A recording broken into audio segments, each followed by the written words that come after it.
Hi, welcome to today's video and thanks for joining me. Today we're going to talk about this subject, everything about LIRAs, and I'm going to share with you the number one mistake that many of you are making when you're trying to figure out your withdrawal strategy for your RRSPs and your LIRAs.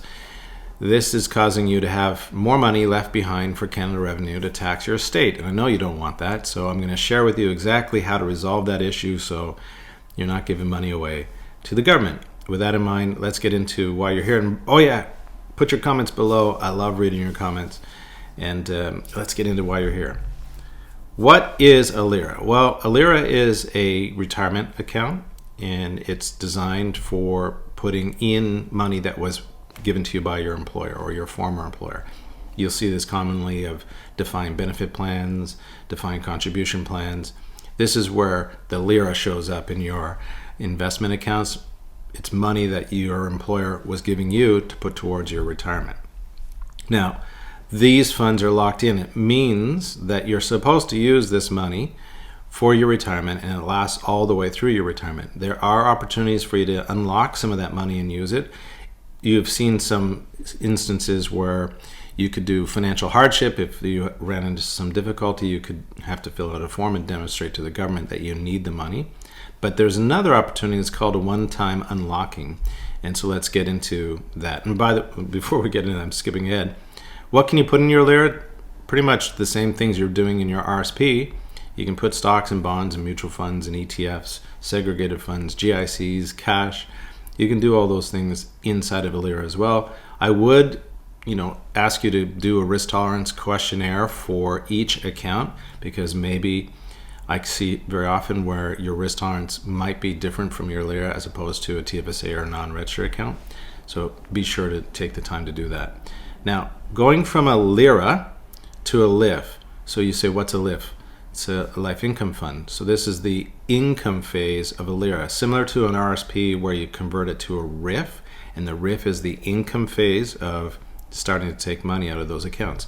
So how does this work? By age 71, you have to convert your your LIRA to a LIF. And a LIRA, if I didn't mention before, LIRA means locked in retirement account. So by age 71, you have to convert your LIRA to a LIF or to an annuity, same like in an RSP. And you can also convert your LIRA to a LIF before age 71, same like in an RSP. Now let's look at how this works. And this is where LIRAs are different from RSPs. An RSP, when you convert it to a RRIF, it has a schedule of a percentage you have to take out based on your age, basically, right?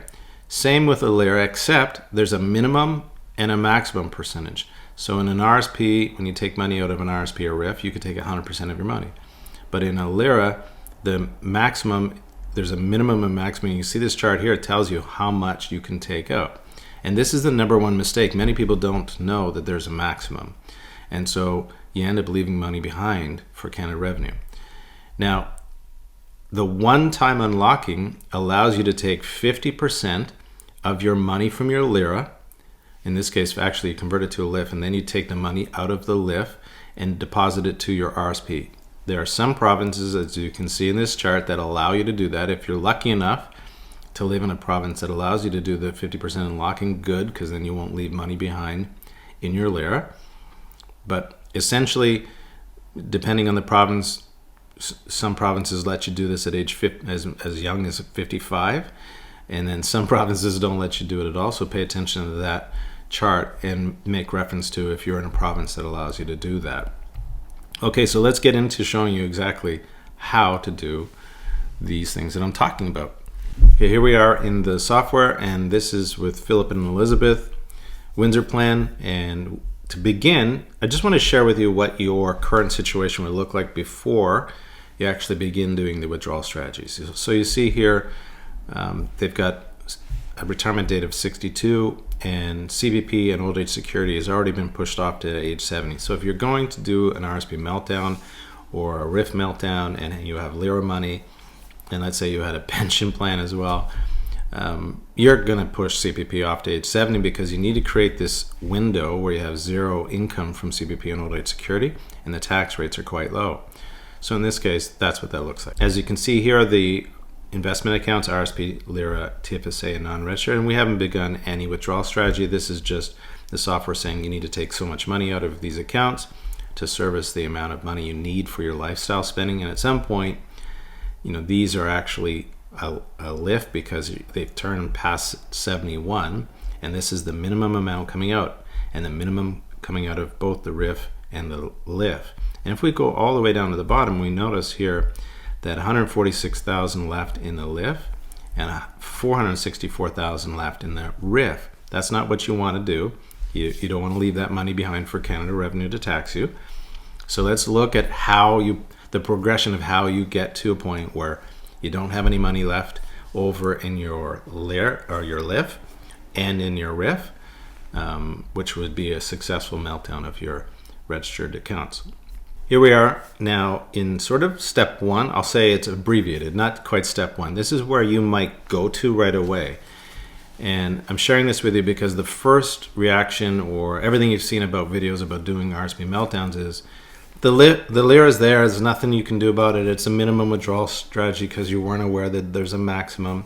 And so you dig into this here, the RSP meltdown, and you say, well, let's do a withdrawal strategy. And you figure out how much money to take out of your RSP and then your RRIF to get down to where here by age 86 we're out of the RRIF, and you go, great, successful, and you leave behind the $177,000 in the LIF.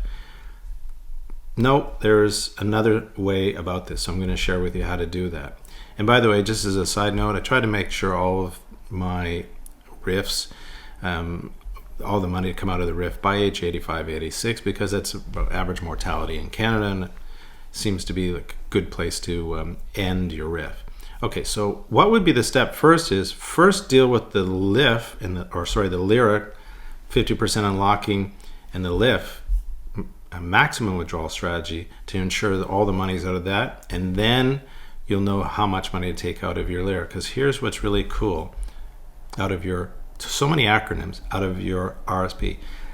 Pay attention to this here. You have 591,000, then 536, 516, right?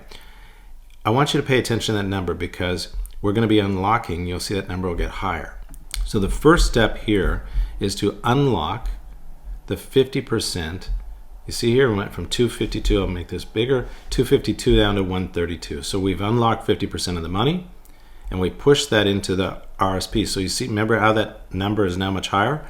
So if you had started first with the RSP meltdown trying to calculate that, now when you do this maximum withdrawal strategy on your LIF, you're going to have more money and you have to take more money out. So first, do the unlocking, 50% unlocking, push that money into your RSP.